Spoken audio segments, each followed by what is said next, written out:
fiz aqui a organização da fala sobre sistema racista, patriarcal, capitalista, mais ordens, o carro voltou para frente e para trás, sobre relações sociais,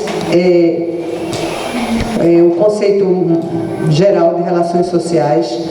Depois pontuei relações sociais de sexo, relações sociais de raça, relações sociais de classe, para ser uma forma mais didática. Na verdade, no mundo aí as coisas estão tudo relacionadas dialeticamente num movimento que constrói as estruturas que também não estão lá. Estrutura não é parede, até parede cai. Então, estrutura não é parede, estrutura tem dentro da gente, tem no mundo, tem no símbolo, então que constrói as estruturas, os sistemas, que constrói as relações sociais. Então, falar separadamente é uma maneira didática de nós todos, né? Que não sou eu que falo assim, todo mundo fala, e também de explicar e interpretar a realidade, mas ela tá lá assim, ela é um caldeirão. E isso. Então aqui tem uma mistura da minha experiência feminista, tem uma enorme inspiração em muitas autoras feministas daqui do Brasil, de fora e de todo lugar, e alguns autores também, porque também a minha vivência não sou como feminista, mas também toda a minha formação de socióloga. Então, eu estou dizendo tudo isso porque às vezes nem sempre a gente consegue ser muito explícita nas coisas, são coisas muito complexas. E, em geral, se trata de capitalismo, se trata de racismo e se trata dessas relações de maneira muito separadas. E o grande desafio do feminismo atualmente, e é uma tentativa e uma experiência muito recente, que é construir as imbricações, com consubstancialidade dessas relações, ou a interseccionalidade. Inclusive, existem hoje vários conceitos que definem essa tentativa conceitual, teórica, de interpretar as coisas de maneira não mais fragmentadas, ou de não optar só por uma, né, mas de trabalhar isso como realmente esse movimento que move o mundo, né? A construção do mundo. E uma outra coisa é que tem que reconhecer que isso vem dos movimentos sociais, não só do movimento feminista, mas do movimento negro, do movimento operário, porque são os movimentos que botam as questões, que desarrumam a realidade, que interpela a realidade e que faz a interpelação também na ciência social, na ciência psicanalítica, na ciência, até nas hard mesmo, nas ciências exatas, como, por exemplo, muitas explicações sobre o que são as mulheres, sobre o que são os negros, sobre o que são os brancos, né? Porque também a ciência social se apoiou muito no positivismo das ciências chamadas exatas e ciências chamadas de científica para justificar as desigualdades que estavam aí. Então, vamos lá. Então, partindo de um ponto de vista teórico feminista materialista, entendo que no processo histórico de formação social, qualquer formação social, do capitalismo, estão imbricados patriarcado e racismo. O capitalismo tem uma datação histórica. Ali começa o movimento do mundo que vai se estabelecendo o capitalismo, né? Como sistema, que depois vira um sistema mundial, e que já nasce com essa pretensão, porque um dos momentos fundadores do mercantilismo, que vem formar esse capitalismo, por exemplo, o que se chamou de descobrimento das Américas, né? Que não se descobriu nada, que era uma terra de muitos povos, e é uma invasão que se denominou América, né? Então, Então, se trata de uma relação dialética que se desenvolve historicamente como sistema de poder econômico, social, político, cultural, que deve ser apreendido a partir de cada contexto social e histórico. E isso, gente, isso ensinou Marx, tá? A gente tem que compreender os processos, a cada formação histórica, a partir do seu contexto histórico e social, e analisar os contextos atuais a partir do lugar que você está inserido nessa correlação de força mundial, né? O que é particular daquele contexto. Então, nós estamos no sul, nós estamos no Brasil, nós estamos no Nordeste, nós estamos no sul do Brasil, no norte do Brasil. Estou aqui me referindo a contexto. Quando eu falo em contexto, eu estou me referindo a um espaço-tempo no qual relações sociais se estruturam, se expressam e expressam suas particularidades através de práticas sociais concretas.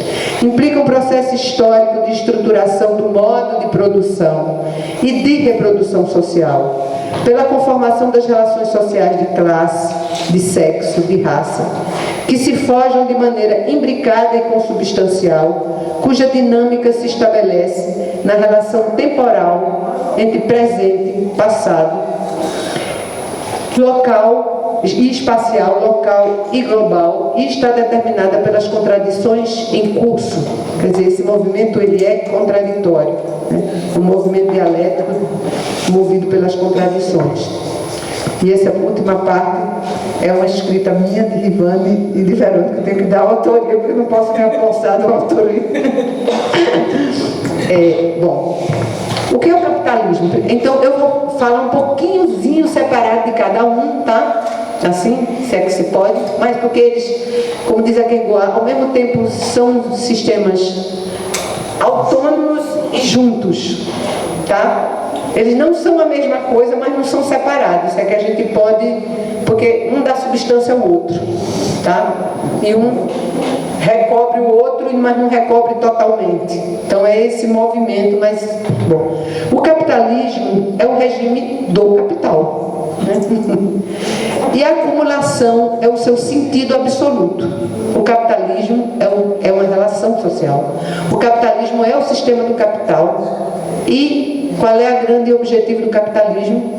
A acumulação do capital. Ok? O caráter indissociável da reprodução do capital e da reprodução dos seres humanos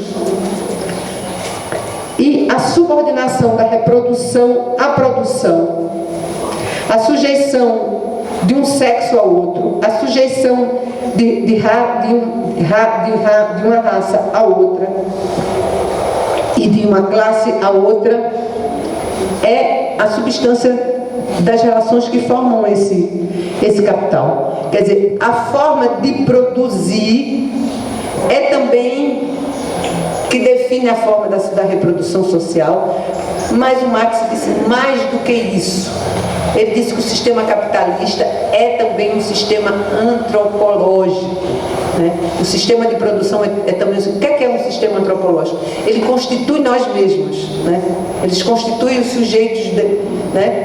E a gente está vendo aí aquilo que a gente viu ontem, que o neoliberalismo está querendo construir está construindo um tipo de sujeito. Então, você constrói para fora, mas também vai construindo os sujeitos que estão nesse processo. A finalidade da produção capitalista não é a produção de mercadoria como tal, mas é o lucro, né?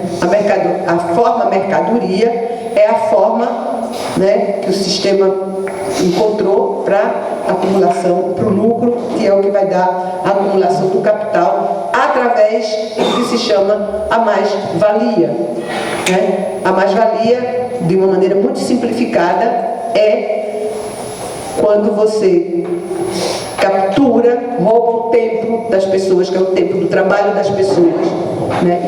E a força de trabalho das pessoas, da classe trabalhadora, você recebe um salário por um trabalho pelo trabalho necessário, pelo trabalho excedente. O trabalho necessário era aquele cálculo que daria para você se reproduzir. O trabalho excedente é aquele que o capitalista captura para ele, né? Então você vai receber sempre menos, muito menos do que o valor do seu trabalho, mesmo para esse sistema. Logicamente que no processo de distribuição, comercialização, vai agregando outros valores, mas a base está ali, né? A base é a exploração do tempo do trabalho e a energia, criatividade, inteligência dos trabalhadores pelos que detêm os meios de produção. Uma outra coisa que ele diz também é que nesse processo de reprodução social do próprio capital, do próprio sistema, da própria mercadoria, as coisas tomam lugar das relações entre as pessoas. Você pega esse papel, essa coisa, ela tem um valor em si, você se relaciona com isso, com essa blusinha, e você não sabe o que é que está por trás. O que é que está por trás? Está sempre uma relação de exploração, está sempre uma relação social, né? Por trás tem muita história, tem muitas imbricações, né?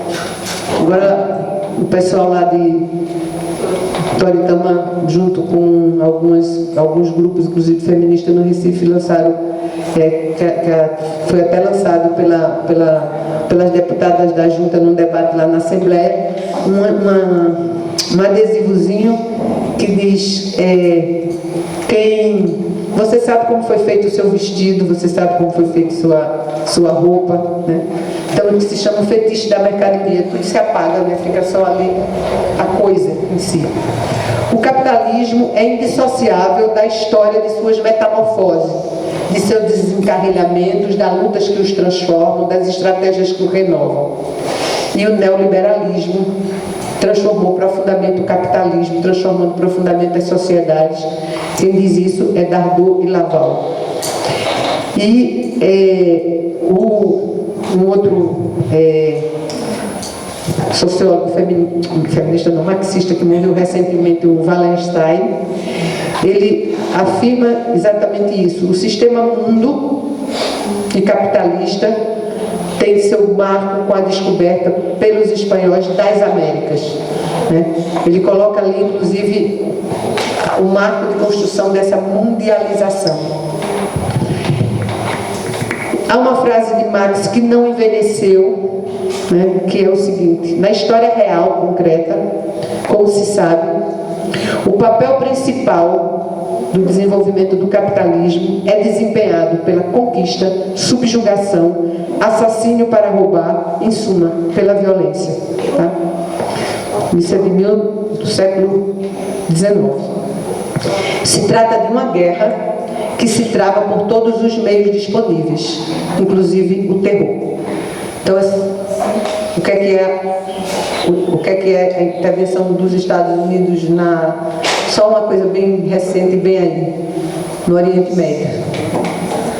É a guerra do terror, dizendo que é a guerra contra o terror, né?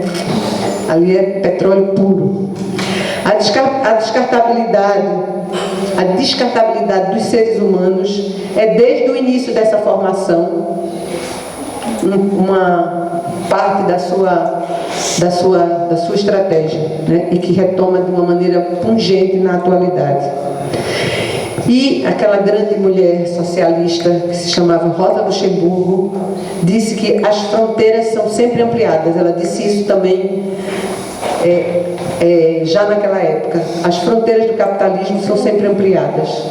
A acumulação primitiva, que é o processo de desapossamento de um grupo por outro grupo para iniciar os processos de acumulação, segundo ela, está sempre se reproduzindo também. Não é que houve uma acumulação primitiva num determinado momento para iniciar os processos de acumulação capitalista. Eles estão sempre quando invadem a Amazônia, tomam a terra dos índios, você está ali fazendo um novo processo de acumulação primitiva. E é impressionante na pesquisa que a gente fez, né, Ivani, lá em Toritama, como a gente via ali a acumulação primitiva, inclusive utilizando os processos de autoexploração e de autoexploração de outros como se fosse uma coisa tudo ao mesmo tempo, inclusive do desapossamento, que a gente fala do desapossamento dos territórios, né, amplos.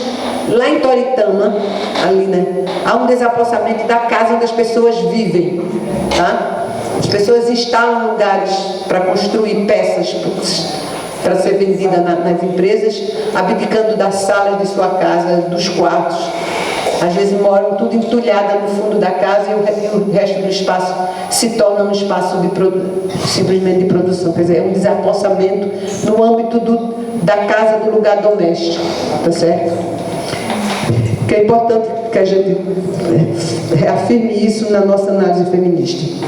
Bom, em relação ao patriarcado, eu queria dizer o seguinte: o patriarcado, ele estrutura relações patriarcais e ele antecede a nova ordem, essa nova ordem de lá capitalista, e é reorganizado no interior desse novo modo de produção, o qual mantém a hegemonia do poder masculino na vida social.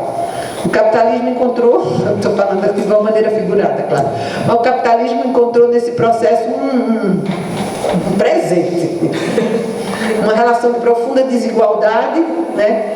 Quando chega o capitalismo, você tem a separação, espaço, tempo, trabalho produtivo, trabalho reprodutivo, que constituíam antes do capitalismo uma única unidade produtiva e reprodutiva, mas não para um sistema, uma única unidade produtiva e reprodutiva na reprodução do seu grupo familiar. O capitalismo separa, né? Trabalho produtivo, trabalho reprodutivo. O trabalho reprodutivo fica na unidade doméstica, o trabalho produtivo ganha outro espaço e outro valor e outro sistema. Então, e quem foi para esse espaço fora do trabalho produtivo foram os homens e as mulheres. Em princípio ficaram no trabalho reprodutivo, né? Foi assim concebido, que é já a divisão sexual do trabalho, reestruturada para o capitalismo, tá certo? Que podia haver outra divisão, mas não era essa, tá certo? Mas já havia um sistema de relações de dominação, porque o patriarcado já estava lá. Segundo Safiotti, o patriarcado é um sistema de dominação anterior ao capitalismo e refere-se na marcação histórica dela a milênios da história mais próxima, período no qual se implantou uma hierarquia entre os homens e as mulheres com a primazia, né, com o poder dos homens. Portanto, o sistema capitalista, nessa hierarquia, no sistema capitalista, essa hierarquia é mantida e reestruturada a partir da coexistência entre capitalismo e patriarcado e por meio da relação exploração-dominação das mulheres, que se altera nas diversas etapas do desenvolvimento desse sistema, mas permanece como constitutiva da sua lógica e necessária à sua reprodução. A exploração, dominação e a apropriação não constituem dualidades ou trilogias separadas, né? Não há de um lado um sistema que domina e um sistema que explora, e um sistema que se apossa, né? Isso são processos coextensivos, né? Só para lembrar um pouco, sobretudo para as mais jovens, uma grande querela do movimento feminista nos anos 60, nos anos 70, sobretudo do feminismo materialista, era justamente essa. Algumas defendiam que o sistema capitalista era o sistema da exploração material e que o sistema patriarcal era o sistema da dominação ideológica, né? Isso foi um largo debate, inclusive, que eu acho que acabou vigorando essa ideia mesmo de que essa separação ela não existe. Mas isso também enfraquecia muito mais a ideia de que as mulheres também eram sujeitas, exploradas, também como trabalhadoras, né? E também que havia outras formas de exploração, além da relação do trabalho produtivo. Se tiver confuso qualquer coisa, vocês vão dizendo, tá? Porque tem várias formas, várias autorias, várias concepções. Por exemplo, tem uma mulher, uma inglesa que desenvolveu uma teoria bastante robusta sobre patriarcado, que é a Walby. Ela também defende a mesma coisa que a Eliette em outros termos, mas ela defende que é um sistema, o sistema patriarcal, ele é um sistema histórico, portanto nós podemos definir seus marcos históricos, sua periodização, tá? Porque uma das coisas, das críticas ao patriarcado antigamente, era de que ele era meio lendário, quer dizer, alguma coisa assim que não tinha tempo, não tinha isso, não tinha aquilo. Era a grande crítica a isso, que era um sistema que não ganhava materialidade histórica, né? Mas eu acho que toda essa discussão é uma discussão, do meu ponto de vista, superada. Não que ela não exista, mas superada no sentido de que já foram construídas concepções, teorias que já podem refutar isso, tá certo? Mesmo que continue havendo essa crítica, porque isso faz parte do próprio debate teórico-político, né? Mas nós já temos uma construção mais sólida que é possível rebater com argumentos, né, isso. Então, para o Alve e para a Safiotti, e para a Kerouac e outras, e para nós também aqui, eu acho, né? O sistema patriarcal é histórico, né? A Alve, ela define ele diz que é um sistema estruturado em estruturas. Ela dá 4 ou 5 estruturas que eu não vou dar agora. Depois a gente libera aqui, mas eu não vou dar agora porque senão vou me alongar demais, ok? Mas no debate aí eu posso até voltar para isso, se vocês me perguntarem. Ela fala de 6 estruturas, tá? E que depois a gente pode discutir mais particularmente isso. Eu queria também chamar a atenção de uma teórica que vocês pegaram o livro aí, da Guillemot, que está ali, Patriarcado Desvendado. Eu acho que uma das grandes contribuições da Guillemot é o conceito de apropriação, porque sempre se trabalhou em relação às mulheres com exploração e dominação. Foi a Guillemot que trouxe o conceito de apropriação, né? Não só explora, não só domina, mas se apropria também. Ela trabalha sobre a questão da apropriação do corpo das mulheres, da apropriação da sexualidade, né? Da apropriação do trabalho, da apropriação do cuidado e da apropriação dos frutos do corpo das mulheres, que são os filhos. Que no sistema patriarcal esses filhos são apropriados também, né? E já mudou um pouco, mas graças a nós, como parte das conquistas que a gente vai ter. E para Delphi, o patriarcado é muito antigo, porque o patriarcado, inclusive, é um termo bíblico, tá? Mas ele foi ressignificado pela teoria feminista. E uma das razões para dizer que o patriarcado é essa coisa atemporal é justamente porque ele vem tanto de coisas mais míticas, como ele vem da Bíblia também, que é uma coisa mítica, né? Então, mas isso ela diz, né, se for, e as teólogas dizem isso, se você for para a interpretação bíblica, que era outra crítica ao patriarcado, que o patriarcado era só familiar, porque era o pai. Mas desde lá da Bíblia, o patriarcado e o patriarca, ele não é apenas consanguíneo.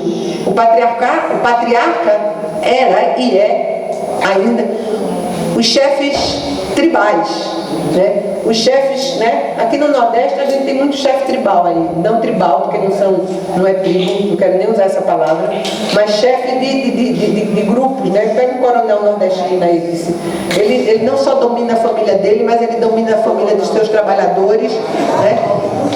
E o que é que foi também no processo de escravidão desse patriarca que possuía, né? Não só o seu grupo familiar, mas possuía. Então, aí essa apropriação do corpo que a gente tanto luta contra ela.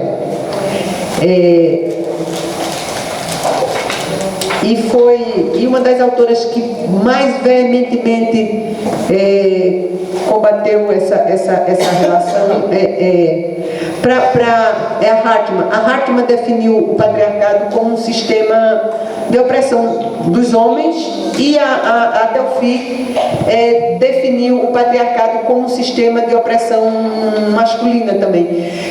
A Delphi, que é uma materialista francesa genial, que é viva até hoje, deve ser uma mulher mais ou menos da minha idade, talvez um pouquinho mais velha, mas acho que a gente é da mesma idade. Ela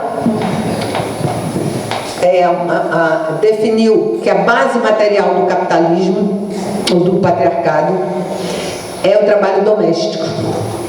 Isso foi refutado um pouco, sobretudo porque criava um sistema meio paralelo entre patriarcado e capitalismo, mas de qualquer maneira isso serviu para mostrar o trabalho doméstico também como um trabalho que está inserido no sistema de produção e de reprodução, né? De reprodução. Não no de produção, mas de reprodução, mas também de sustentação da reprodução capitalista. Vou pular isso aqui pra gente. Bom, sobre o sistema racial, evidentemente eu tenho menos apropriação, mas estou fazendo um esforço e uma pesquisa, mas quero trazer aqui muito humildemente o que eu já posso dizer, né? Um marco fundamental nesse sistema racial, de dominação racial, que prevalece na formação capitalista, ele também tem como marco a fundação do que se chamou as Américas, né? Da invasão desse território, no seu processo de instituição de um desenvolvimento capitalista aqui, com a processo de escravização de povos. Então, escravizou povos locais, né? Os autóctones, os povos originários foram escravizados, eliminados, dizimados, e outros povos, né? E no caso da América aqui, os povos da África, povos livres da África, que tinham outra cultura, outra relação, outro sistema de produção, foram trazidos, foram escravizados, né? E havia uma grande discussão sobre a relação entre escravidão e capitalismo, se era compatível, mas as relações de trabalho escravo são relações constitutivas da origem e da fundação desse sistema capitalista na América. Porque eu digo que é o marco do sistema, dessa construção do sistema racial. Porque havia, evidentemente, você pode até assistir nos filmes bíblicos, a luta entre povos diferentes, as questões étnicas. A Bíblia é cheia disso, tá certo? E outros livros mais remotos também, né? Os hebreus com os caldeus, com não sei o que lá. Mas eram povos brigando e querendo a supremacia do seu território, do seu povo. Então se falava muito da luta dos povos, não sei o quê. Mas esse sistema de raça, esse que constitui o sistema capitalista, esse vem desse processo da colonização, ok? Desse processo da colonização.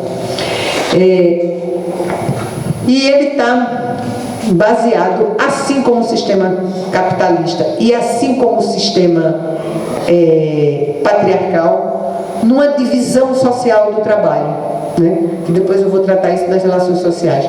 Tem a divisão de classe do trabalho, tem a divisão sexual do trabalho e a divisão racial do trabalho. Então, no processo de colonização, foi instituída uma divisão racial do trabalho, tá certo? Então, esse processo de racialização, muito desenvolvido por Mbembe e por Lugones, né? Mbembe é um filósofo, ele atualmente está na universidade na África do Sul, mas é um filósofo que está em todo canto do mundo, ele é uma pessoa. E a Lugones é uma argentina que vive no México, acho. Mas elas falam, todos dois falam desse processo de racialização, essa transnacionalização da condição negra foi, portanto, isso é Mbembe, um momento constitutivo da modernidade, tá certo? e desse processo de construção da racialização. E ele diz uma coisa muito pungente que eu acho. Ele diz que o Atlântico, que o Oceano Atlântico, foi o lugar da incubação da racialização. A racialização veio no navio, né? Ali já havia um povo e ali já havia uma incubação da construção das relações sociais de raça, né? Ele diz que então é isso, né? Então eu queria dizer o seguinte, para entrar em relações sociais. Essas coisas, vocês estão vendo que eu separei os 3 sistemas para dizer, bom, essas 3 dimensões constituem, né, esse sistema capitalista, patriarcal e racista que a gente vive, né? O sistema não é uma coisa fixa, o sistema é, como diz a Kerouac, mas eu vou dizer lá mais adiante, o sistema é construído justamente nesse movimento dialético das relações sociais, tá? Então ele é uma fervidura, um caldeirão, ele é uma coisa que se mexe o tempo todo, não é uma estrutura fixa, né? Então ele se mexe no movimento concreto da vida social, no movimento concreto real da vida social. Ele não tem uma escala, uma cronologia sequencial, né, temporal, são processos que às vezes avança para melhor e às vezes regride e recomeça, né, essas fronteiras. Ele é contraditório, ele é dialético, portanto ele é um vir a ser, né? Ele é algo que está se movimentando sempre, é um vir a ser. É o vir a ser que o Hegel pensou, só que o Hegel pensou idealisticamente. O Hegel pensou o vir a ser, esse momento dialético, mas o movimento no pensamento, né? Que ia se consubstanciando, criando uma substância que terminava com o Estado, mas foi tudo como pensamento ideal. Foi aquele outro lá, o barbudo, que virou de cabeça para baixo e trouxe isso para o concreto real, esse vir a ser. Por isso que eu acho uma coisa super importante, a ideia, a coisa de que muitas feministas, inclusive eu acho super importante, não se autodefinem como marxistas, que se definem como materialistas, mas são tributárias sim, e reconhecem isso, tributárias dessa matriz que permitiu isso, pensar ter essa visão dialética materialista do mundo, tá certo? Do real, inclusive pensar o pensamento como você trazer para o teu pensamento o exercício de pensar o movimento real, concreto do mundo, tá certo? Que o Hegel pensou, mas achava que era tudo aqui. Ele achava, inclusive, que era tudo aqui. Tem um livro maravilhoso que se chama Hegel e o Haiti. Hegel e o Haiti, que é uma teórica marxista. Ela tem uma hipótese maravilhosa baseada numa coisa que ela encontrou, que ela localizou, que é o seguinte. Ela descobriu na Alemanha que entre as coisas do Hegel, que ninguém nunca na vida falou disso, tinha um grande arquivo de documentos sobre a Revolução do Haiti. A Revolução do Haiti é um marco na questão das revoluções democráticas, né? É preciso que a gente conheça isso, e é uma revolução liderada pelo povo negro. Então, o que ela diz é o seguinte: ele defendeu esse pensamento como pensamento pensado só aqui, mas ele não teria pensado isso, porque muita gente diz, o Hegel não reconheceu que ele não teria pensado isso, mas ele até diz isso, mas quer dizer, se não tivesse sido a Revolução Francesa, mas ele não olhou só para a Revolução Francesa, certamente ele olhou também para a Revolução Haitiana, né? Então, só queria, que eu acho super importante, sobretudo quando nós estamos tentando recuperar as memórias, né, e fazer a luta contra o apagamento. Eu vou me lembrar daqui para o final. O livro também, se você botar, por exemplo, para comprar uma dessas coisas, ele é fácil porque o nome é muito... É Hegel e o Haiti. Então, mas eu lhe digo ainda hoje o nome da autora. Então é isso. Aí eu vou agora para relações sociais, ok? Mais geral assim. Então, nessa minha explicação que eu vou dar de relações sociais, eu estou muito centrada nela a partir da Kierkegaard, justamente, e da Guilherme, esses três materialistas aí, e mais a Kierkegaard que também está aí.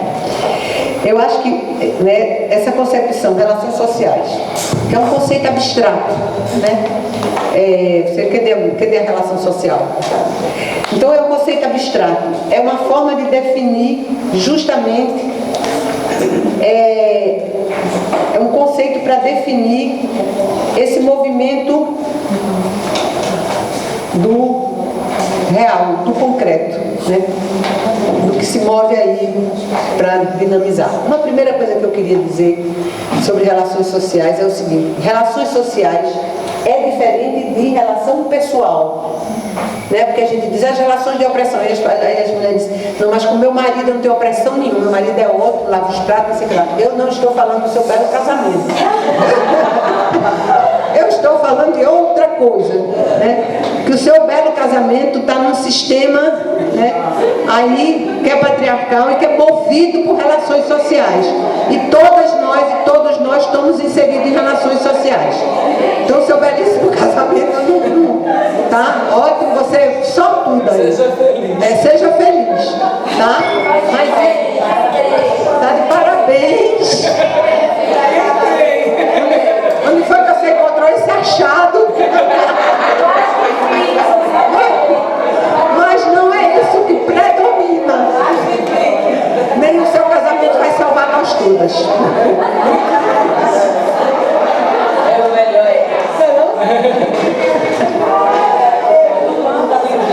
Aí, eu acho que isso é uma coisa muito importante para a gente fazer essa diferenciação. A relação social, tá? É uma relação entre grupos sociais, é uma relação antagônica, é uma relação de conflito, é uma relação de contradição, tá certo? Porque como é que meu marido não tem? Mas, né, estou falando de você não, minha filha, estou falando do resto do mundo. Então, essas relações dos grupos que a gente falou já aqui antes, né? A relação entre grupos de raça, a relação entre grupos de sexo e relação entre grupos de classe no sentido de capital-trabalho, ok? Então, são relações de conflito, são relações de interesses antagônicos, né? Então são antagonistas, né? E são, em francês, né, existe uma diferença entre o conceito de relação social, que é essa que eu estou falando, e relação social quando se trata de sociabilidade e de relações pessoais. Rapport social, em francês, é a relação social. E relação social é essa relação da sociabilidade mais pessoalizada, né? Mais das relações entre pessoas, ok? Que também está movida e determinada pelas relações sociais, mas ela é outro, vamos dizer, se a gente pudesse criar uma ideia, ela está noutra dimensão, né? Está num plano micro, ok? Então, para falar dessas relações sociais, eu gostaria de começar dizendo o seguinte, né? Primeiro se instaura uma relação de exploração, de dominação e de apropriação. Primeiro se instaura uma relação. Por isso que o Mbembe diz que o Atlântico foi um processo de incubação. Você traz um povo, né? Você define um grupo como a Juventude, você instaura uma relação entre homens e mulheres, uma relação entre grupos humanos que se materializa numa divisão de trabalho, de classe, de raça e de sexo. Eu quero dizer que eu considero o trabalho, como essas autoras que eu um pouco citei, os trabalhos e as relações de trabalho como estruturante, né? Não só No caso das relações de sexo, não só isso, eu vou falar de outras coisas, mas eu acho que é estruturante. E o que é que aconteceu aqui com o processo de escravidão? A primeira coisa que se estabelece é uma divisão do trabalho, né? Então, você estabelece uma divisão, né? Seja uma divisão do trabalho, mas a gente pode acrescentar outras divisões nisso, não vai alterar isso que eu estou dizendo. Você estrutura isso e daí se constrói. Primeiro, quer dizer, o que se instaura mais processualmente, historicamente, é a relação. E depois você constrói, você que eu estou dizendo é um abstrato aí, se constrói os marcadores, as definições e atribuições de cada grupo, né? As mulheres são dominadas, o povo negro dominado. Veja o processo brasileiro. E aí você começa estudar a história do Brasil é estudar essa configuração de classe, raça e gênero. Então a população negra começa a ser definida atributos. A relação está estabelecida, é uma relação de escravidão. E você define quem é você. Você é o opressor, o dominador, o explorador, né? O colonizador. Começa a estabelecer os marcadores. Isso é Quijano que diz, né? Não sei se vocês conhecem um decolonial, como o que eu também, um peruano fantástico. Que isso vem essa questão do racial vem da teoria da decolonização, decolonial, aliás. E o Quijano diz, olha, aí você cria os marcadores, as atribuições. Então o negro é preguiçoso, tá? O negro é isso, o negro é uma raça marcada pela força física, mas pela impossibilidade disso, né? As mulheres são isso, e as mulheres negras são de um jeito e as mulheres brancas são de outro, tá certo? Então, você constrói as características e as atribuições desse grupo social nesse movimento da constituição das relações sociais. Eu estou sendo didática, é claro que a coisa não é um primeiro, um segundo, um terceiro, né? Mas só para a gente poder um pouco aprender de uma maneira mais concreta de que uma coisa não está deslocada de outra. Por isso que uma questão fundamental que a gente vai trabalhar muito, além de outras concepções, a do materialismo, qual foi o grande esforço das feministas materialistas? Qual é o grande esforço? Desnaturalizar as relações sociais. Porque quando você desnaturaliza as relações sociais, você está desnaturalizando também os modos de ser. Você está desnaturalizando as concepções genéticas e biológicas de sexo e de raça, que não existem, quer dizer, que existem como criações do colonizador, do dominador, né, inclusive das dominadoras também hoje, né, porque muitas mulheres também hoje estão aí construindo teorias. Esses marcadores, a divisão sexual do trabalho, gente, é um marcador de sexo e gênero total. Você se enquadra no mercado de trabalho e você entra por essa marcação e você lá é reconfigurada como essa marcação. Seu trabalho vale tanto, você é mais apta para isso, né? Então, esse marcador não é um marcador fixo também. Assim também como a população negra, né? O que a Sueli Carneiro trabalha sobre isso, inclusive, né?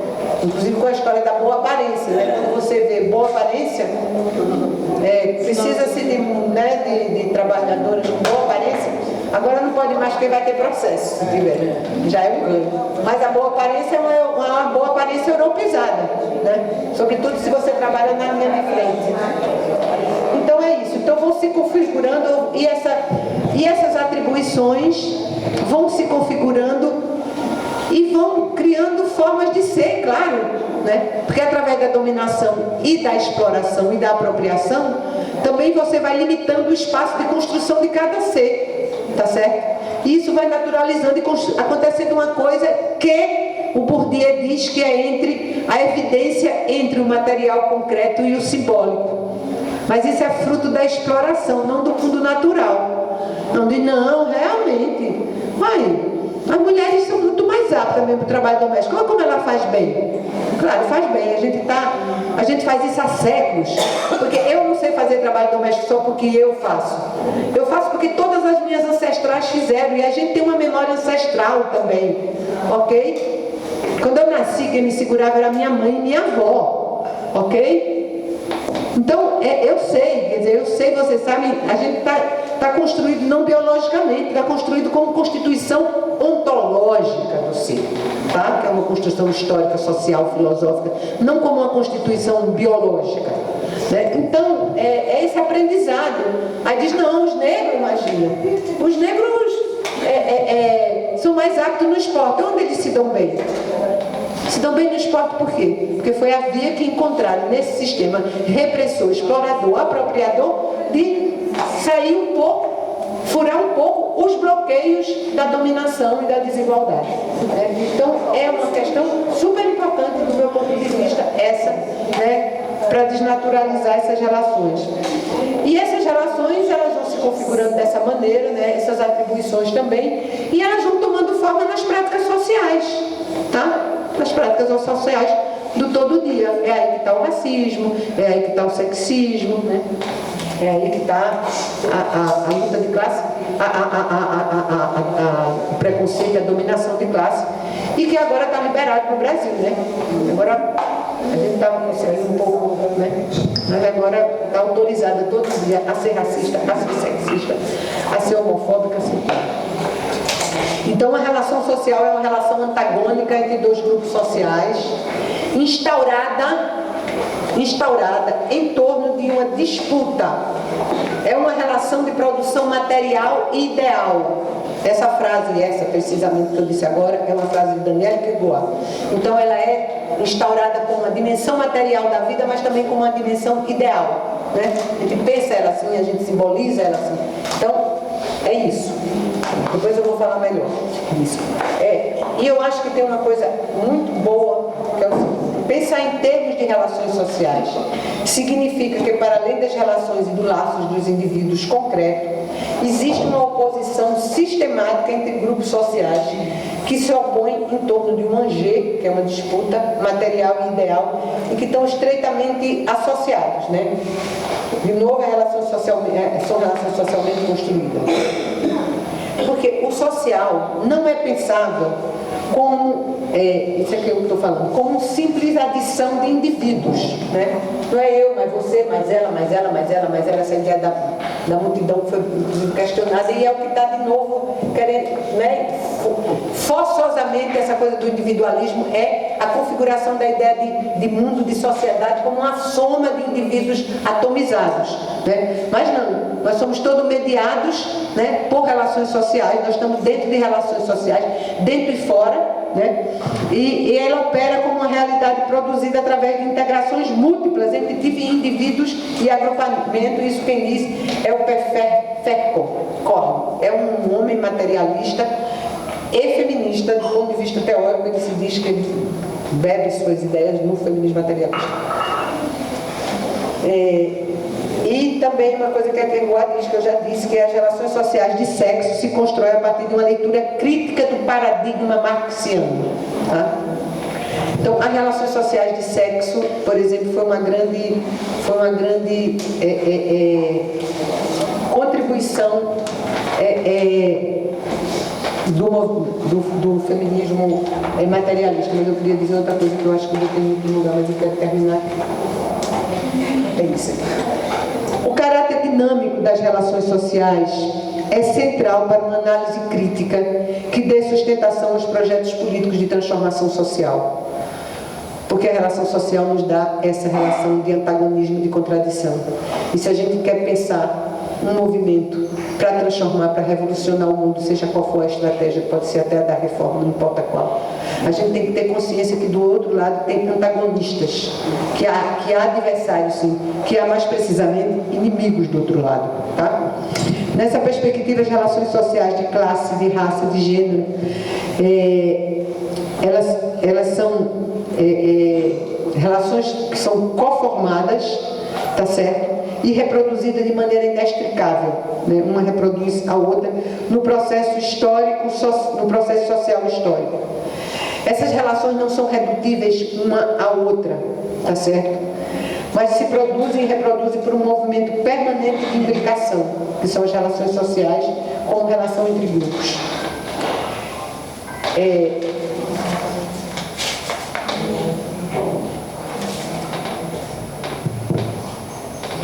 Uma coisa que eu acho bem importante é o seguinte, eu vou me acompanhar aqui porque eu botei o número errado. A Kegoá explica uma coisa fundamental. Ela diz que se nós pensarmos só em termos de estrutura patriarcal, estrutura racista, estrutura do trabalho, de maneira mais estrutural só, isso não levará a um raciocínio que negaria a possibilidade da existência dos sujeitos, tá? Como se o indivíduo agisse somente a partir da ação e das formas exteriores, ok? Aí ela diz que é contra uma visão solidificada da estrutura social que se insere o raciocínio em termos de relações sociais e com seu corolário, que são as práticas sociais. Porque relação significa contradição, antagonismo, luta pelo poder, recusa de considerar que os sistemas dominantes, capitalismo, racismo e patriarcado, sejam totalmente dominantes. O que ela diz, uma coisa que eu acho maravilhosa, é que o determinante não é tão determinista assim. Né? As relações sociais não tomam a forma de um movimento circular fechado, mas sim um movimento circular em espiral, ok? O que significa que não é possível a previsibilidade dos seus desdobramentos futuros. Nós não estamos numa roda. Somos oprimidas. Nós estamos numa contradição. Somos oprimidas reagindo, e vai tendo saída. Saída não é uma reprodução, é reprodução em termos de que a gente não superou, ok? Mas não é uma repetição. Não é a mesma coisa, não volta sempre para o mesmo lugar. Os sujeitos estão objetivamente inseridos em relações sociais e as relações sociais têm dimensões objetiva e subjetiva. A dimensão subjetiva diz respeito aos modos como os dominados vivem a classe, a raça e as relações de sexo. Né? Essa visão, porque isso que ela disse, né? Agora eu vou dizer como ela diz. Essa visão do sistema dominante como aquilo que não é totalmente determinante constrói uma abertura, e aí sou eu que vou falar, não é mais ela, para entender o movimento de subversão à ordem, ok? Que constrói o sujeito e para enxergar as dinâmicas individuais e coletivas que formam as tensões e revelam as contradições que engendram a vida social. É uma perspectiva que nos leva a perceber os movimentos do devir, como também as novas práticas sociais do cotidiano. Isso sou eu que estou falando. Então, a gente não pode visualizar, mas se a gente pudesse visualizar, aqui estão as estruturas, aqui estão os sujeitos, e aqui está esse movimento, essa tensão do campo social. A relação social é uma tensão, de alta tensão. As energias, tocou, dá um choque danado. É isso, há uma tensão permanente com muitos choques. Né? Então, é isso a relação social. Então, ela abre essa coisa justamente porque nós não somos simples receptáculos. Né? Não eu que disse, mas a filosofia, os filósofos já mostraram que na condição mais dramática de dominação, o sujeito está lá, resiste, né? A Vera estava falando do filme sobre a prisão do Mujica, né? As condições terríveis, e ela estava falando ontem de noite justamente de ver como ali naquelas condições, a mais absoluta da falta de humanidade, resistia um sujeito por humanidade. Né? Então, isso que tem que pensar, quer dizer, não há essa dominação e essa exploração que apaguem o outro totalmente. Essas relações sociais são relações de tensão, elas estão aí como tensão. Até que eu habito de Almodóvar também para mim A pele que eu habito, exatamente. Que é o sofrimento daquele filme, né? Uma coisa maravilhosa. Como peça cinematográfica. Maravilhosa como peça. Muito bom. Como sensibilidade, né? Que nos mostra que é aquilo. Eu aqui procurando as minhas páginas de volta. Então é isso. Bom. Então, segundo a Kegoá, né, as relações sociais elas são consubstanciais. Segundo a Eliette Safiotti, elas formam um nó, né, que não pode ser desatado no nível das práticas sociais, mas apenas na perspectiva da análise sociológica, ok? E as relações sociais são coextensivas. Elas se desenvolvem, elas se reproduzem se coproduzindo e dando substância a uma outra, portanto são consubstanciais. E a Kerouac diz que pegou esse termo que é dela, consubstancial, contraditoriamente inspirada na Sagrada Família, porque é a única coisa que ela encontrou que é com 3 substâncias. Eu disse o quê? Sagrada Família. Não, a Sagrada Família, nossa, a Santíssima Trindade, porque então são 3 substâncias, mas você tem ali uma unidade, né? Cristas em Cristo.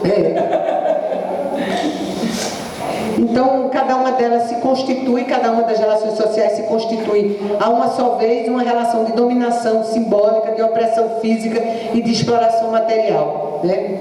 De raça, de classe, de gênero.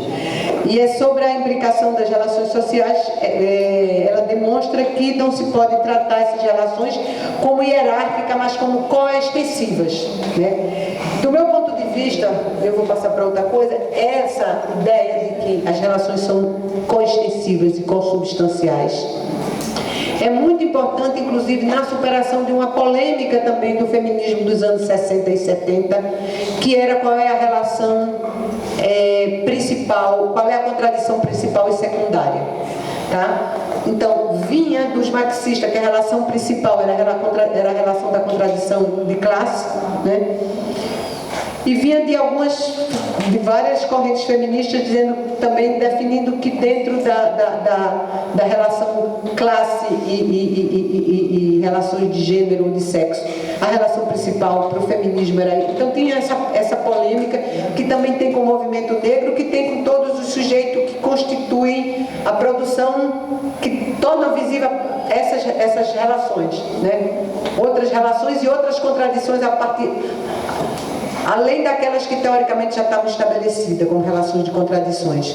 Então essa ideia de que elas se consubstanciam, de que elas são coexistentes, também do meu ponto de vista supera isso, porque elas se constroem umas às outras, elas não são hierárquicas, tá certo?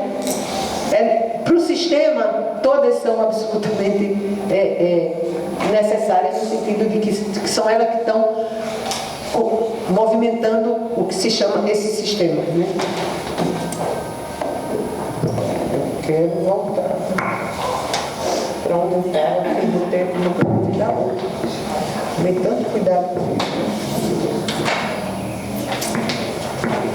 Eu agora vou só dizer uma coisa para entrar numa relação de cada relação social de cada uma das relações para terminar.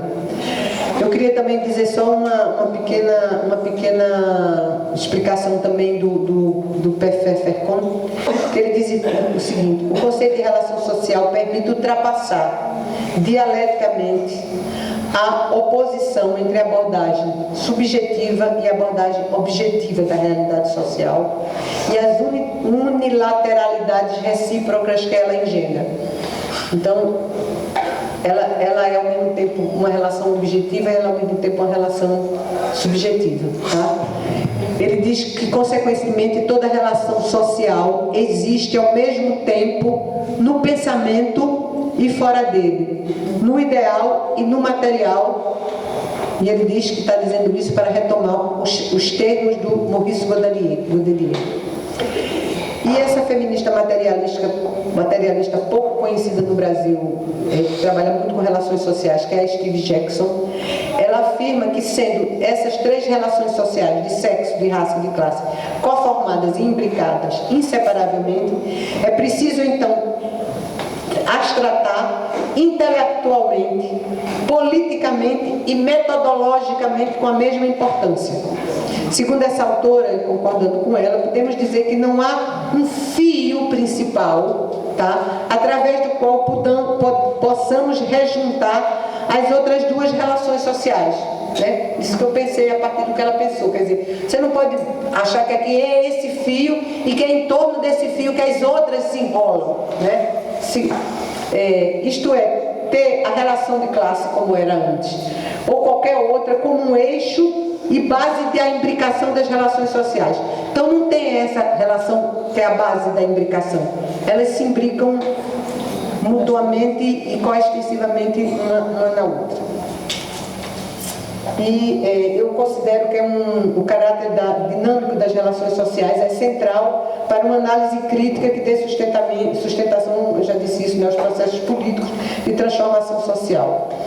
E que essas relações não são nem separáveis, nem redutíveis umas às outras.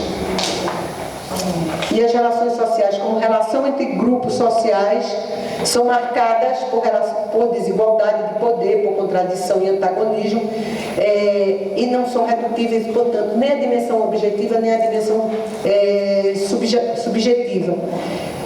E uma coisa importante é... Esqueci. Essa ideia de coextensividade, ela é de que uma se estende pela outra. Recobre parte da outra e parte não. Isso só para a gente entender. Quer dizer, uma mulher negra, trabalhadora, né, da classe trabalhadora, não é simplesmente uma suposição, uma sobreposição. Aqui eu sou afetada como negra, aqui eu sou afetada como mulher, aqui eu sou afetada como classe trabalhadora, como relação de classe. Quer dizer, ela está inserida no movimento dessas relações sociais, onde todas as três relações de dominação estão funcionando ali, estão construindo ali uma dominação, uma forma de exploração.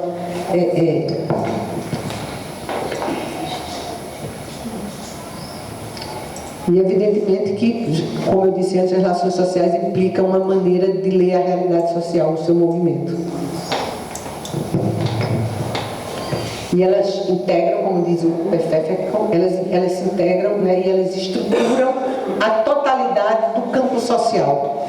E aí, totalidade, também a gente tem de novo que pensar tanto a totalidade como o determinismo, que foi tudo isso que os adversários teóricos e políticos, seja do marxismo, seja dos materialistas, seja de qualquer pessoa que falou em transformação, criticou, e mesmo dentro dessas correntes, tratam totalidade para deformar a teoria, a totalidade, o determinismo, como se fossem blocos de coisas fechadas. Nem o determinismo é totalmente determinante, né, porque o determinismo vem da estrutura e você tem as relações sociais que movimenta isso, nem a totalidade não se trata de uma totalidade fechada. Quer dizer, a totalidade é no sentido de dizer, aqui está o movimento geral, né? Mas não é uma coisa fixa que quando você chega à totalidade você chegou ao todo, né? E ela nunca é apreensível, né?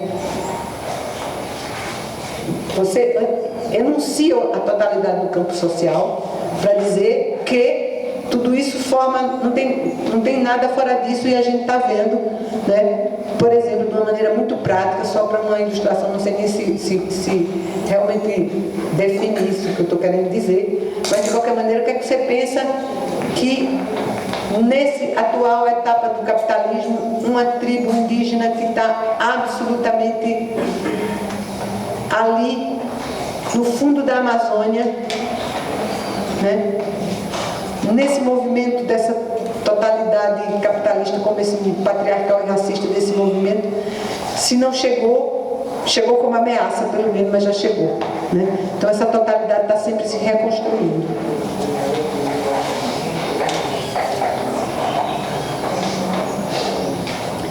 Então, vou só para as relações sociais agora, um pouquinho.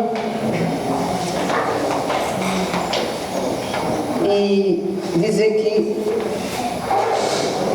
também toda a realidade social, isso é uma coisa que vem de Marx, é ao mesmo tempo uma fonte de coesão e conflito. Coesão entre os que estão no mesmo grupo social, né? E conflito contra os que estão no antagonismo do outro grupo. Então deve-se lembrar do ponto de vista de Marx, a realidade social, isso é ela falando, igual. Deve-se lembrar que do ponto de vista de Marx, a realidade social é a unidade resultante da organização do conjunto das relações sociais. Unidade que não exclui absolutamente as contradições entre elas e não implica, então, qualquer fechamento dessa realidade sobre si mesma. Então, eu quero reafirmar isso. Mesmo que ele tenha pensado só em termos de relações de classe, o seu método nos abre a possibilidade, esse caminho, né, para além da sua própria elaboração. E para mim, essa é a grande questão heurística, essa fonte de possibilidade metodológica marxista, tá certo, de você pensar a cada contexto histórico e social, né? Eu acho que esse é o nosso grande aporte, né, que vem dessa tradição teórica política. Bom, vou dizer bem pouquinha coisa sobre relações sociais de sexo, de raça e de classe. A definição do conceito de relações sociais de sexo, que pode ser também definida como relações sociais de gênero, e aí eu quero fazer uma diferença. Relações sociais de sexo ou relações sociais de gênero, desse ponto de vista, são relações sociais. São processos de antagonismos, são processos de conflito. Há uma concepção de gênero que não é de relação social, que é inclusive de relações interindividuais, né? Isso vem do funcionalismo, de outra matriz teórica, tá certo?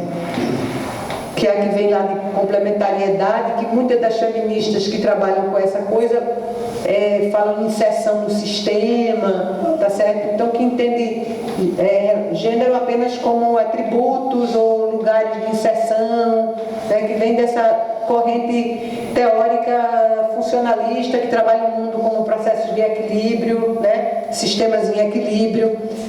E nós trabalhamos no mundo como sistemas em conflito, em antagonismo, né? Em desestruturação e estruturação. Então, para Gilman, o que está em jogo nas relações sociais de sexo não é somente a força de trabalho, né? Tão prezada pelas marxistas, diz ela, mas a pessoa inteira, reificada e visada como corpo, matéria para a força de trabalho, né? Então é daí que eu não vou me alongar, mas é daí que ela constrói e nos aporta o conceito de apropriação, né? E, bom, nós temos que não esquecer que temos que tratar desse ponto de vista as relações sociais de sexo, da sua imbricação com outras relações, com as relações de raça e com as relações de classe. Kegoa acrescenta que essa relação ela é estruturante do campo social, ela é transversal à totalidade desse campo, o que não é o caso, longe disso, do conjunto de todas as relações sociais. O que é que eu quero dizer aí, fazer uma... As relações de sexo atravessam as relações de classe, atravessa as relações de classe, ela está nessa totalidade do campo social. E isso também é uma coisa super importante, porque se a gente trabalha com a coisa de atribuições, não sei o que, papéis sociais, desse funcionalismo, você não tem como encontrar essa tensão nessa totalidade do campo social. E para Daniele Tergoat, o que estrutura essas relações é a divisão sexual do trabalho, né? Esse que é o enjeu, em francês, que é uma palavra ótima, que enjeu seria o que está em jogo, né? Quer dizer, o que se disputa, né? O que está no centro do conflito, do antagonismo. Mas a gente não tem uma palavra para isso. Nós, lá no SOS e outras também, temos discutido também a questão das relações da divisão sexual do poder e do controle sobre o corpo das mulheres, sexualidade e reprodução, como parte também dessa, que eu acho que está muito próximo também da Guiomã. E Carmen tem trazido também uma discussão sobre a questão da violência, que é um debate que a gente está fazendo, não dá para... Não temos unidade. Não temos unidade nisso, e também não sabemos nesse tema não, porque não desenvolvemos o suficiente, né? Então, essa questão da divisão sexual do trabalho, do poder e do corpo, sexualidade e reprodução, a gente não tem nenhuma dúvida assim, entre nós, mas a gente está começando essa discussão sobre a questão de como é que a violência entra nessa estruturação. É isso, né, Cássio? Para ser fiel. Então, nessa divisão sexual do trabalho,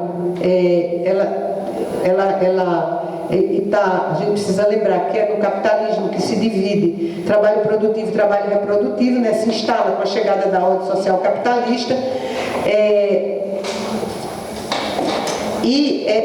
essa divisão ela se constrói simultaneamente, ela se constrói nesse sistema, né? Então, mesmo que tenha havido outras divisões de trabalho antes do capitalismo, essa divisão sexual, dessa forma que se organiza, é própria, ela é estruturada nesse sistema.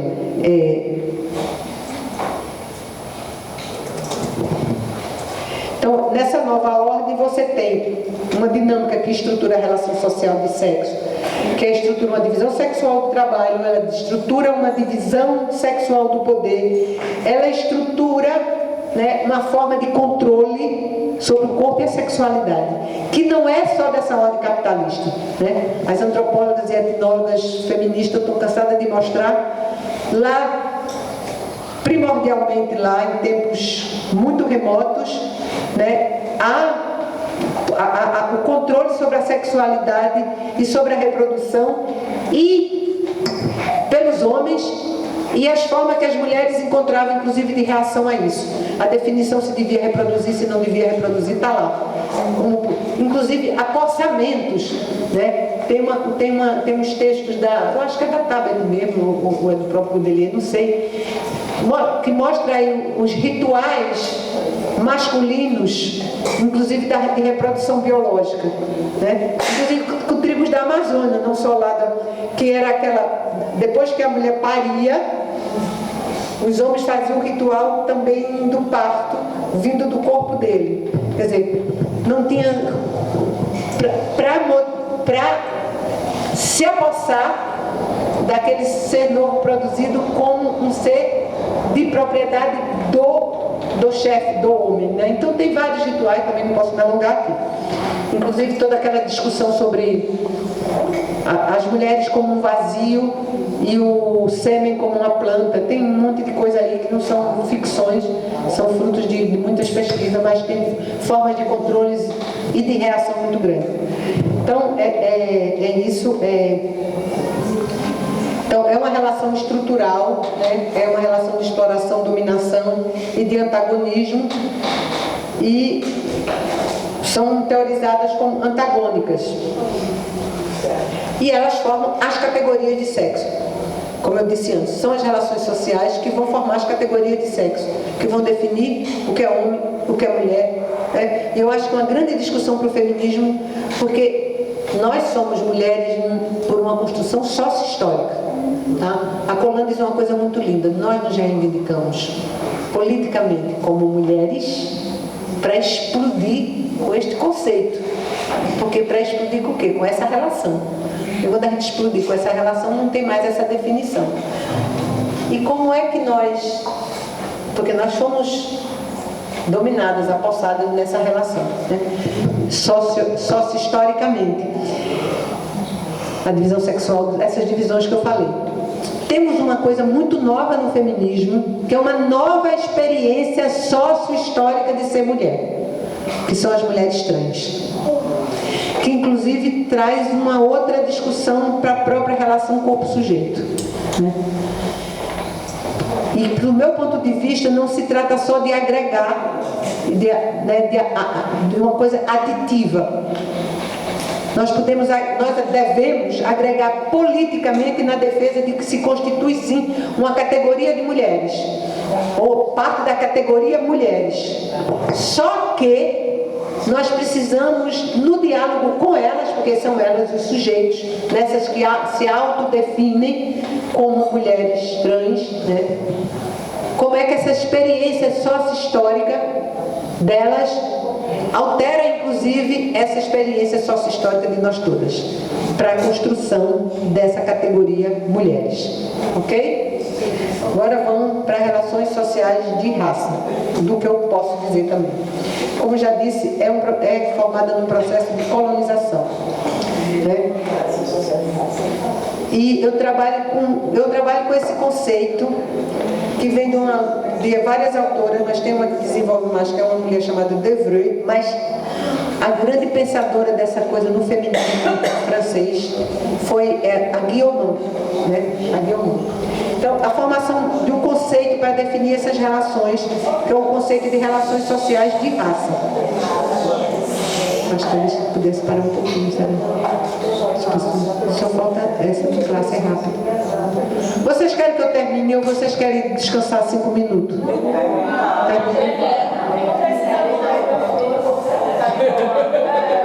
Não, que eu estou com medo também que as pessoas já estejam cansadas. Já dá uma hora e uma hora. Termine esse aí, você vai intervalo. Termina. Então termino. Tá tranquilo, gente. Tá compreensível, faz sentido.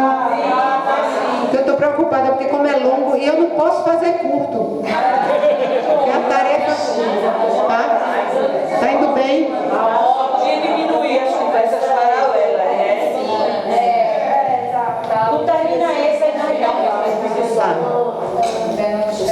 Então, relações sociais de raça, né? Como eu disse, vem do processo de colonização que vai instaurar esse processo dessa construção de relação social de raça, não só nesse processo de colonização das Américas, mas evidentemente que se tornou uma nova forma de definir e construir essas relações, né? Aqui e em outros continentes. Nessa origem, como eu disse, um estabelecimento de uma divisão racial no trabalho, né? E isso eu bebo lá em Lugones e em Quirrano. Ela tem um forte conteúdo, uma forte realidade histórica no tráfico e na escravização do povo negro e também dos povos autóctones originários desse imenso território. A Lélia Gonzalez, não sei se vocês leem a Lélia, algum de vocês, tem uma enorme crítica ao conceito de América Latina, porque ela diz que a América Latina, inclusive, é uma forma justamente de estabelecer definitivamente a terra do colonizador. A latinidade é o nosso colonizador, Espanha e Portugal. Então a América Latina é esse território definido pelo colonizador, né? Então que dê a africanidade desse território e que dê os Quechua, os Amimara, né? Que dê os Incas, como é que é se chamar esse território? Né? Muitas feministas indígenas latino-americanas não chamam mais América Latina, chamam a Biayala. A Biayala é o nome dado pelo povo Cuna a essa região do mundo, né? Então está na própria definição do nosso continente a racialização, o processo de racialização conceitual, histórica do que é esse continente. Então, a Constituição Social então, aí por esse processo de colonização, a Constituição Social histórica de uma relação social de raça. E ela é baseada, evidentemente, na dominação, originariamente na dominação, na apropriação e na escravização, que significa a negação do outro e da outra, como pessoa, como sujeito. Que é, né? É a negação de qualquer dimensão, não só humana, mas também do sujeito, né? Dessa capacidade de ser e agir no mundo com sua própria consistência como ser no mundo. Então é uma apropriação da força de trabalho, do corpo, da negação da cultura, da negação da memória, da negação dos bens simbólicos, da violência física, subjetiva. Tudo isso para constituir uma raça. Tudo isso para constituir uma raça. Ok? E para definir os atributos de uma raça. Né? Segundo o Mbembe, a invenção do negro constitui a resposta às necessidades da força de trabalho. A essa questão, né? Se constitui uma raça. Eu só quero frisar para dar mais substância, porque não sei se todo mundo conhece, o Mbembe é um filósofo negro, um grande estudioso desses processos de racialização historicamente e atualmente. Mas não só isso. O Mbembe traz um enorme aporte para entender o sistema capitalista, patriarcal e racista como um todo. E ele diz, foi o fato o elemento central, que é o permitir a criação por meio da plantation. Todo mundo sabe o que é plantation, né? Sabe? As grandes fazendas, de uma das formas mais eficazes da acumulação de riqueza na época, acelerou a integração do capitalismo mercantil, da mecanização e do controle do trabalho subordinado. Então a escravização permitiu tudo isso, né? Segundo ele.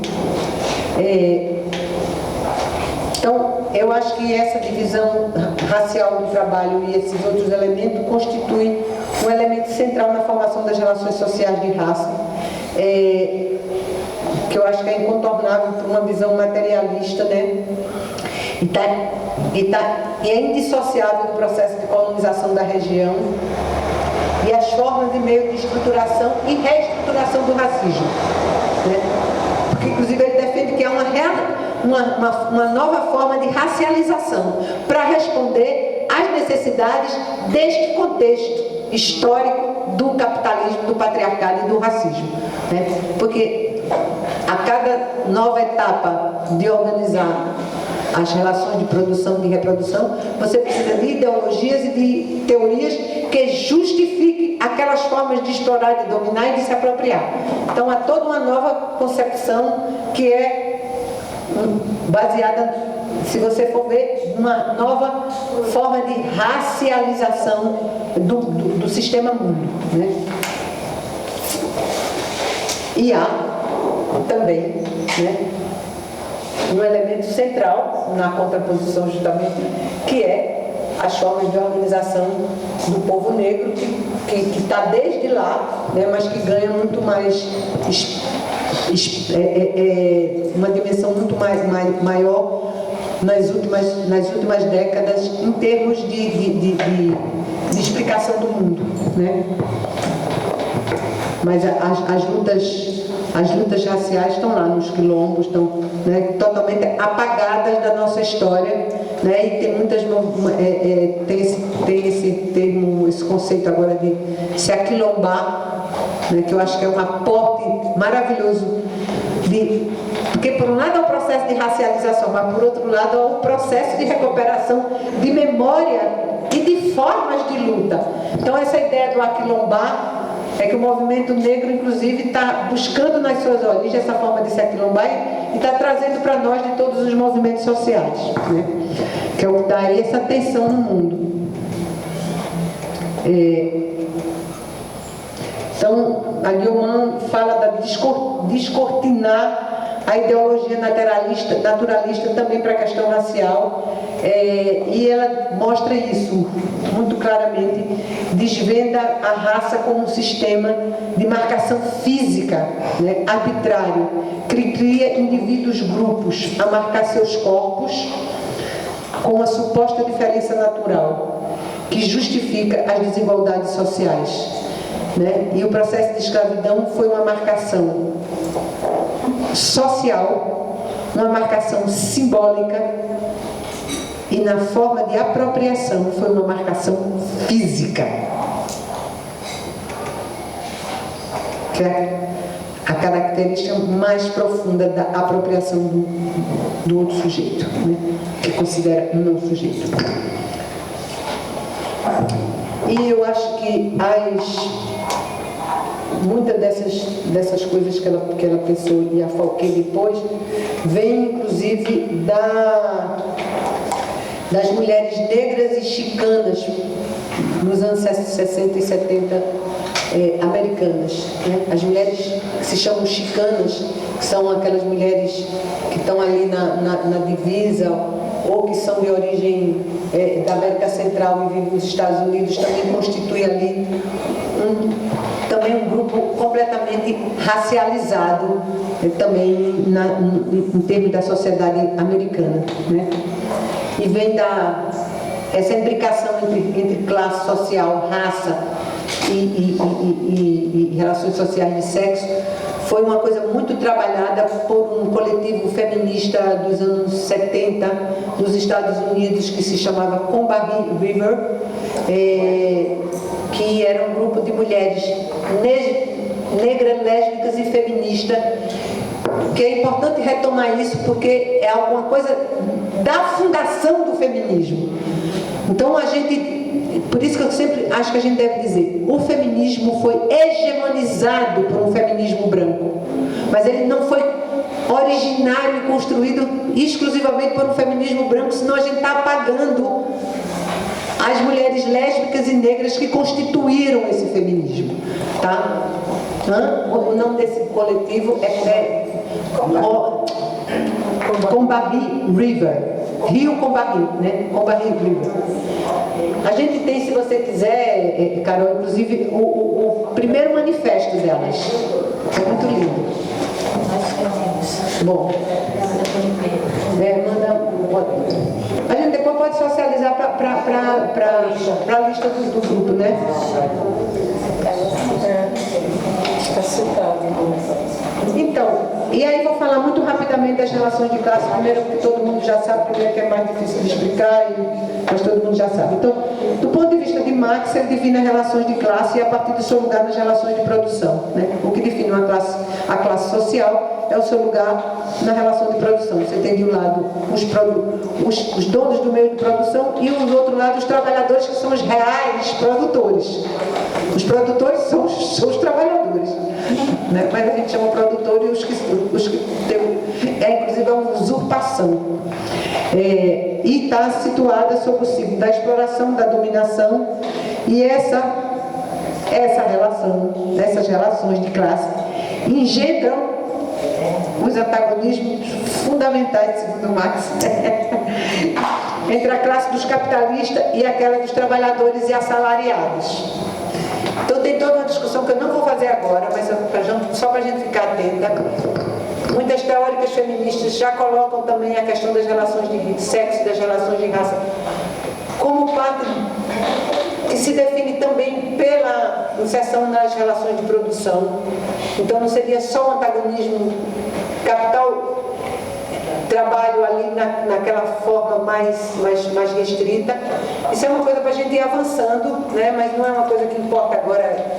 Mas, de qualquer maneira, a gente viu aqui nessa recuperação que as coisas estão imbricadas, né? E, sobretudo, com a questão da divisão sexual do trabalho, por exemplo, e racial, e nessa questão do trabalho produtivo e reprodutivo, que o reprodutivo é chamado do trabalho sem valor porque não gera mais-valia, mas não gera mais-valia porque não está na conta da mais-valia, ok?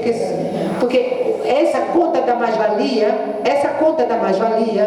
ela leva em conta o trabalho necessário para a autorreprodução do trabalhador, incluindo ali o seu grupo social, mas não leva em conta o que é que você pode adquirir para a sua autorreprodução, mas não considera o tempo do trabalho, nem a energia do trabalho que possibilite no cotidiano que isso se viabilize como sustentação da reprodução, da vida de cada um, da vida do grupo familiar, da vida cotidiana e da reprodução social mais ampla, tá certo? Portanto, da reprodução, inclusive, do capital, né?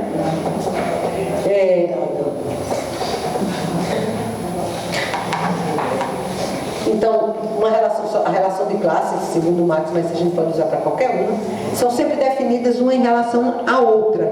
Ontem uma pessoa disse, eu sempre, ontem alguém falou que, né, a questão da definição, falou aqui no grupo da definição das mulheres em relação aos homens, é o tempo todo isso, quer dizer, a Colan diz isso, né, é relacional, não é uma questão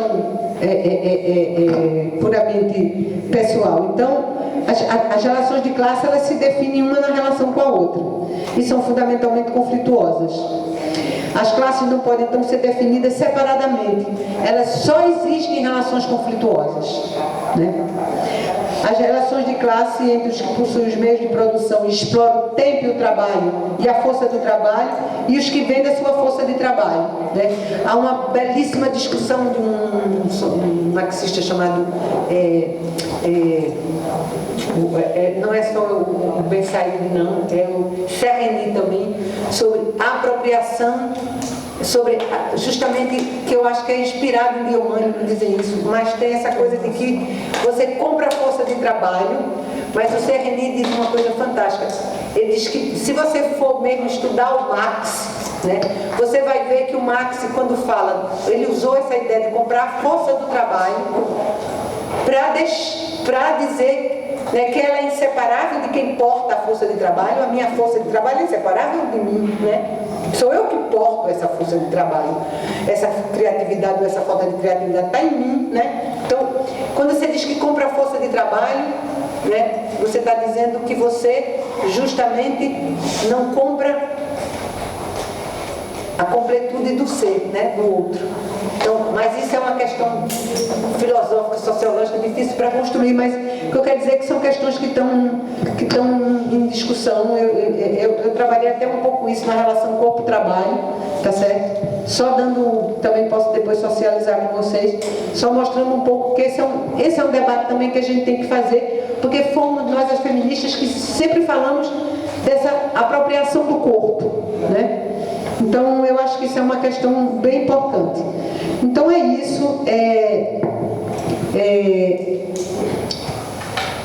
A gente vai trabalhar de tarde em práticas sociais, e só para terminar, eu queria dizer que as práticas sociais, nelas estão concretizadas e materializadas todas essas dimensões produzidas pelas relações sociais. É ali que a gente vive concretamente, é ali que a vida real, que está ali os movimentos concretos, né? É ali que a gente sofre, que a gente é oprimido, né? E Heller, também, que morreu recentemente, está indo embora, velhinhos, mas estão indo embora, né? Pessoas maravilhosas. A Heller também morreu recentemente. A Heller tem um belíssimo pensamento sobre vida cotidiana e história, né? Inclusive, quer dizer, como essa substância ali.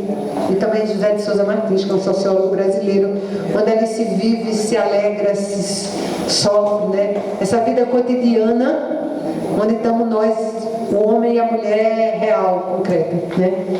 E a Heller fala dos momentos de suspensão da vida cotidiana, que são vários, não vou falar aqui, só quero dizer um, para mostrar que, como no caso das mulheres, nas relações de sexo, de gênero diferente. A festa, segundo Heller, e segundo Martins, inspirado em Heller, é um momento de suspensão da realidade. Você está na festa, ali você suspendeu o mundo, né? Não é? Pausa. Pois é, essa daqui continua na suspensão.